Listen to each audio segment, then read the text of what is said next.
Sun தொலைக்காட்சியின் கலாநிதி மாறன் பல்வேறு மோசடிகளில் ஈடுபட்டுள்ளதாக அவரின் சகோதரரும் திமுக எம்பியுமான தயாநிதி மாறன் குற்றச்சாட்டுகளை அடுக்கி நோட்டீஸ் அனுப்பியுள்ளார். மேலும் பண மோசடி, சட்டவிரோத பண பரிமாற்றம், ஏமாற்று வேலை, பங்குச்சந்தைக்கு தவறான தகவல் அளித்தது என பல்வேறு குற்றச்சாட்டுகளை சன் நிறுவனத்தின் மீது தயாநிதி மாறன் அந்த நோட்டீஸில் தெரிவித்துள்ளதாக சொல்லப்படுகிறது.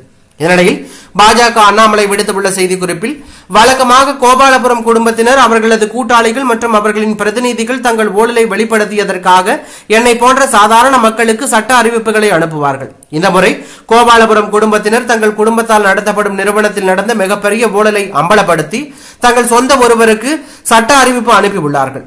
திமுக மக்களவை உறுப்பினர் தயாநிதி மாறன் தனது சகோதரருக்கு அனுப்பிய சட்ட அறிவிப்பில், குடும்பம் நடத்தும் நிறுவனத்தில் சட்டவிரோதமாக பங்குகளை ஒதுக்கீடு செய்வதன் மூலம் 3498 கோடி அளவுக்கு பணத்தை மோசடி செய்துள்ளதாகவும், கடந்த 20 ஆண்டுகளில் இந்த பண மோசடி நடவடிக்கையின் மூலம் 6381 கோடி அளவுக்கு ஈவுத்தொகையை பெற்றுள்ளதாகவும் கூறியுள்ளார்.